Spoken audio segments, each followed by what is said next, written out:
Morgan.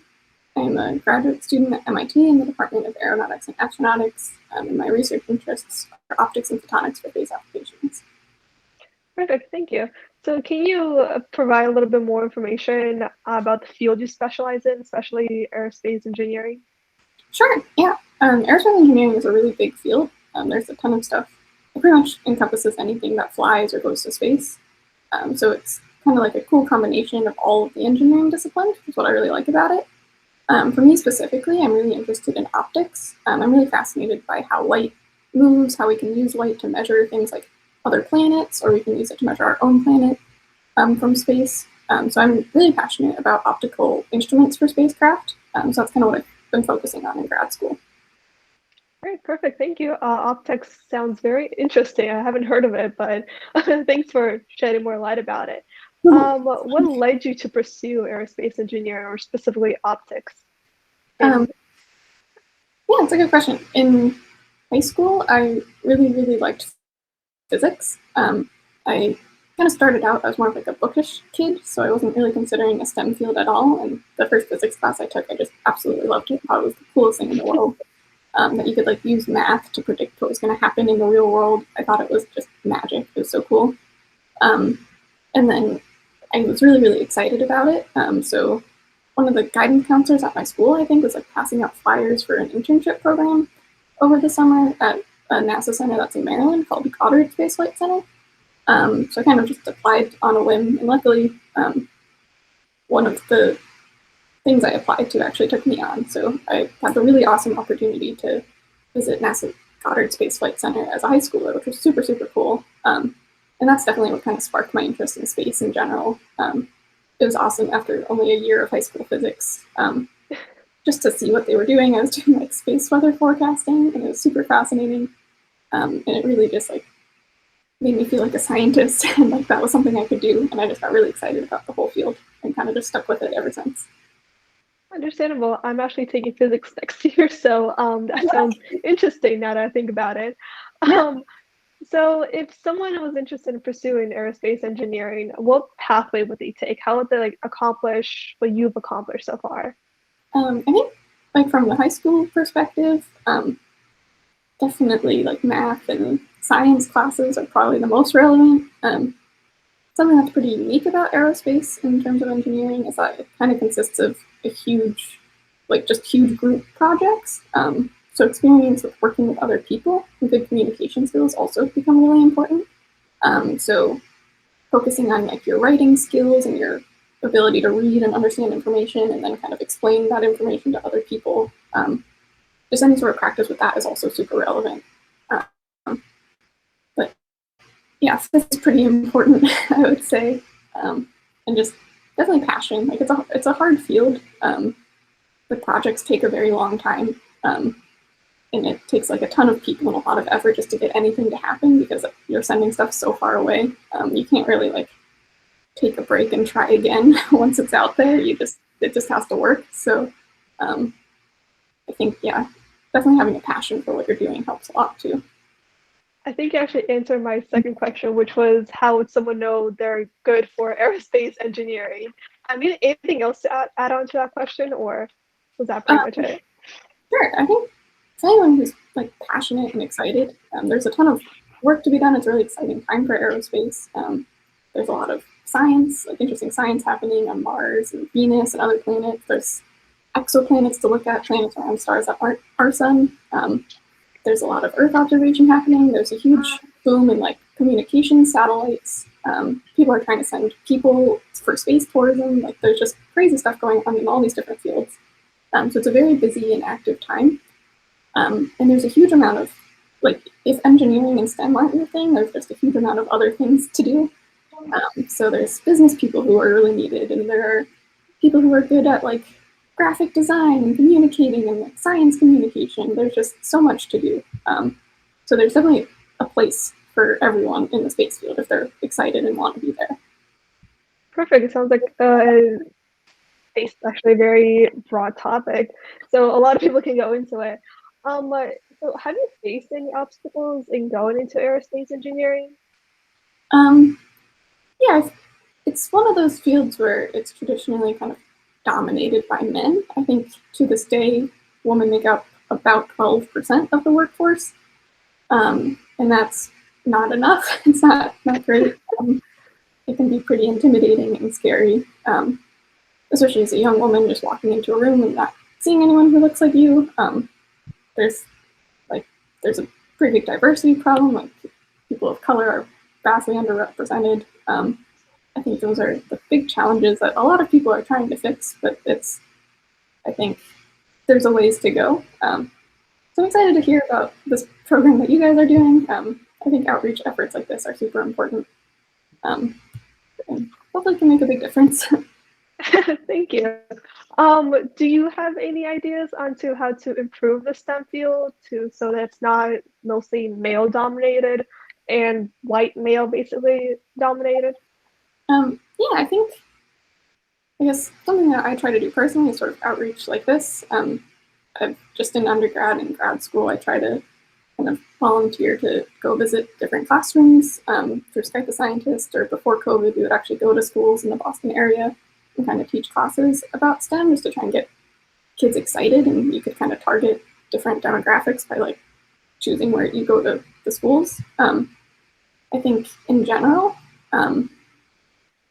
there's definitely like a culture problem sometimes. And I think it's definitely improved, at least in my own department. In the time I've been there, I've kind of witnessed the culture improving and becoming more welcoming.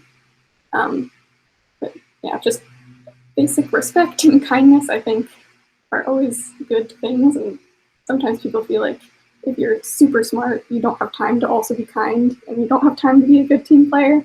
And that's just not right. Everyone benefits from kindness, and I just think promoting like those sorts of character traits and respect and kindness in the field is going to make a big difference. Thank you. That was a very great answer. What advice would you give to someone that's actually interested in either STEM or aerospace engineering to continue in the field? Yeah, I think if you're excited about it, like you can do it. Don't let anything stand in your way. It's really easy to get in your own head and feel like you're not qualified to be in the places that you are.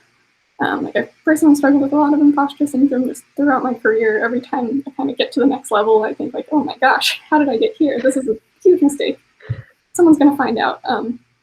And it's just not a helpful attitude.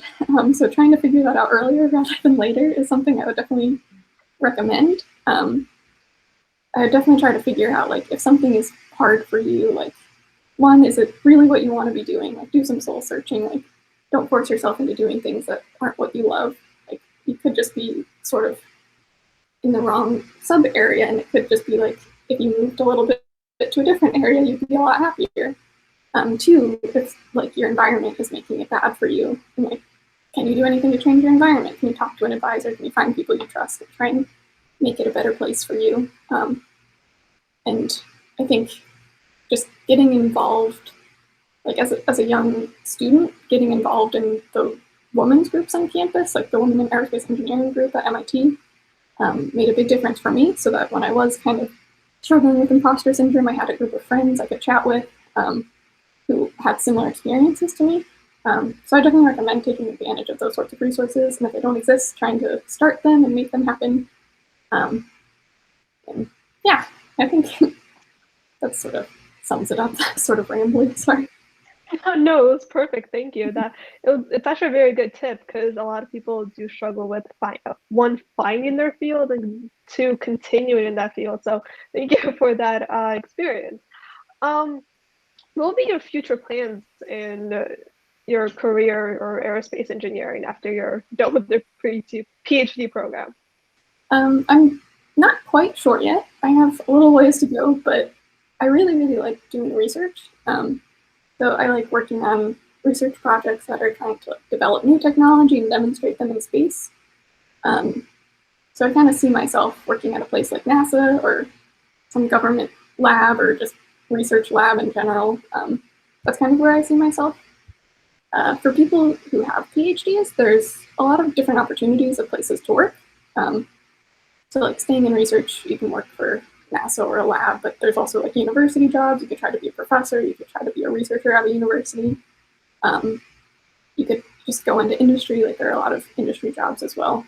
I personally like the research lab setting. I think that's the right fit for me, but there's a ton of cool things to do once you're done with grad school. And you don't need to go to grad school if you're in aerospace engineering in this field. I just really like school, so that's why I'm still here. But it's not. Yeah, it makes sense. Most people don't get PhDs. Yeah, a lot of people really like studying. I like studying. School is super fun going into because you have like a little schedule and all of the stuff, and it's easier than just jumping straight into working. You talked a lot about like research and all these opportunities. How did you stumble upon them? How did you like find them and stuff like that? That's a really good question. I think a lot of it is just talking to people. So as a naturally shy person, it was sort of hard for me to kind of like go up to people and chat with them. But it's one of the things that I'm really glad I kind of worked on when I was younger, because as a young adult, like every time you meet someone who does something cool, people just love talking about themselves. So if you take the time to ask them questions, like they will like it. They'll have fun and you'll learn a lot. It's a win-win situation. Like 99 out of 100 times. One person might be strange, but like whatever, conversation. You don't have to chat for that long. So just like don't be afraid if someone is doing something cool and you're curious. Just like, strike up a conversation. People love giving other people advice.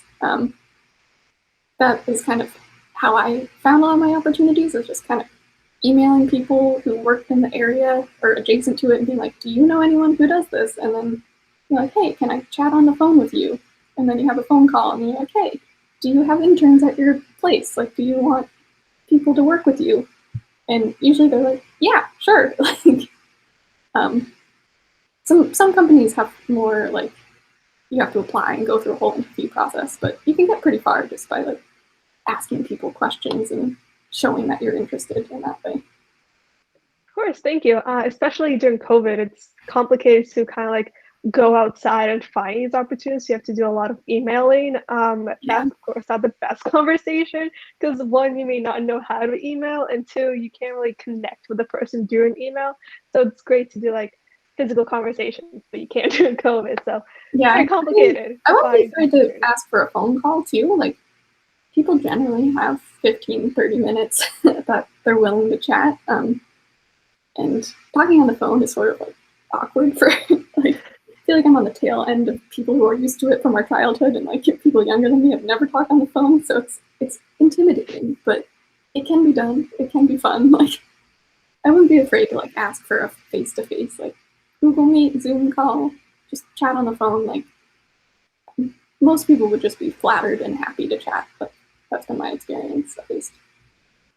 Of course, it's great actually meeting you on Google Meet to talk more about your experiences.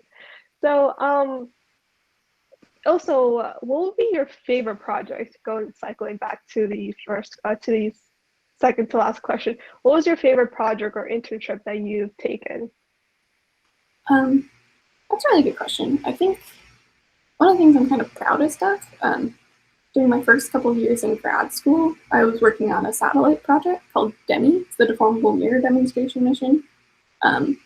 And so when I started in grad school, we had just started like putting together this optical payload. So that involved aligning a lot of different mirrors and stuff and doing a lot of testing for the specific technology. And then by the second year, we were integrating the flight payload. So we were like aligning all these mirrors, but this time they were going to space. And then we like, delivered the hardware to a rocket. We watched the rocket go up. And then in the past year, we've been operating it in space. And so that's been really fun because like in 3 years, I've gotten to see like the designs and the like kind of touch every little component, put them together, and now I like get data from space and actually get to analyze it. And that's actually really, really cool. That's probably the favorite thing I've worked on, just because it's so rare, especially as a student, to get that kind of exposure to like a full cycle of a project like that. But yeah, I think I think it's called a CubeSat. So the reason it was able to happen so fast is that it's this tiny satellite that's about the size of a shoebox. And those are a much cheaper and kind of quicker way to send something to space because a lot of rockets have like extra power left over when they're sending the big satellites up. You can often like hitch a ride with some of these small ones and kind of hitchhike to space, if you will. So these are a really cool thing at the university level that's gotten really popular. So if you're interested in aerospace engineering and you're going to college, your college probably has a CubeSat program that you can get involved in. So that's something I would recommend from my experience. It's a lot of work, but it's really rewarding. It sounds really cool, actually. Like being able to send something into space. Like space we sound something that's so out of reach, but being able to send something into it sounds really cool. So that's, yeah, I never thought I would be able to do it, but it's perfect. I might be interested in it as well if I research it a little bit more. You also mentioned that you're in a PhD program. Can you talk for a little bit more about what you're researching, if that's possible? yeah, for sure. Yeah, PhDs in engineering are they're less common in fields like physics and biology. It's a lot more expected that you go on to grad school. For engineering, it's a bit more optional. Like you can get really good jobs with just a bachelor's or a master's degree. I personally decided to pursue a PhD because in undergrad I was really into my campus research jobs. I just really enjoyed the research process, working in the lab, writing up papers, stuff like that. And I wanted to be able to propose my own projects. And so having a PhD kind of qualifies you to lead your own research projects, and that's what really interested me in that academic track. So since I've been in grad school, my first like 2 years were really focused on the like satellite project I was talking about earlier. Since then, I've been working on a photonics project. So photonics is kind of the study of how light and matter interact. So this is sort of a different area of optics. And I specifically work on integrated photonics, which is trying to make really, really, really tiny optical devices. So similar to how they've made the circuits in your computer really, really tiny with nanofabrication, we're using that same fabrication to make stuff that can actually route light around. So you could, instead of having like a bunch of mirrors in a giant box, you could have this tiny chip that does similar functions with your light. So you want to like split up by wavelength and measure like the different colors of the light to figure out what's in the atmosphere, for instance. There's a lot of different applications for using light like that. So I've sort of been working on that, and that's what my PhD project is going to be, is on working on integrated photonics for space applications. That sounds really interesting, also really complicated.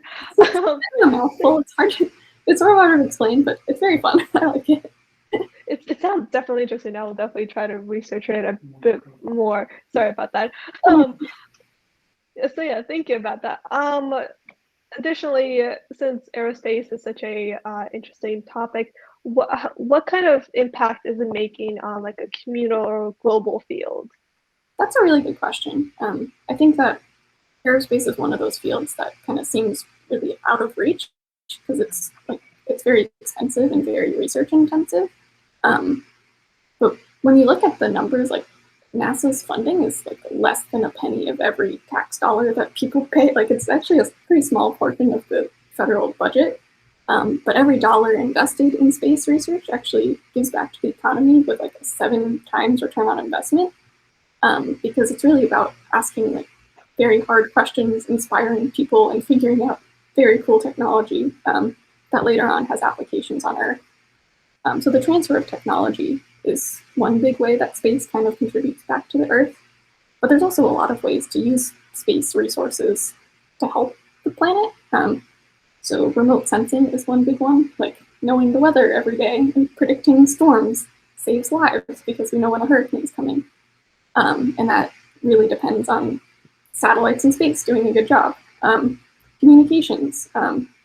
There's a lot of different areas where you can look down at the Earth from space and use it to just inform like agriculture. There's a lot of interest in making farms more efficient by using space data and stuff like that.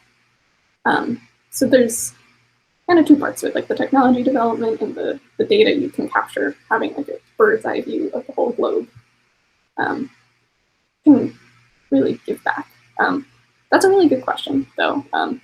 I think the field as a whole, like, while it can have these sorts of applications, a lot of the times it maybe isn't as like focused on the greater good. Like individual people tend to be excited about like the rockets and stuff like that. I think it's a very good question, and it's an important thing to think about in any field, and aerospace especially. So thanks for asking. Oh yeah, definitely. As someone that lived in a hurricane area, I think that's a very important thing to have to Where are be you able to know. actually? Where do you live? I live in New Jersey, but I used to Oh, live in Louisiana.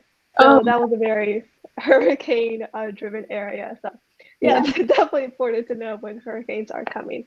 Mhm. Um, so any other messages or things that you want to say about air or just STEM in general to anyone that's listening? Yeah. Just anything. I guess space is for everyone. If you have a passion and a will, like you can make it happen. I think. Yeah. Don't let anyone tell you that you can't do something. um, those are all sort of cliches, but I really do believe that.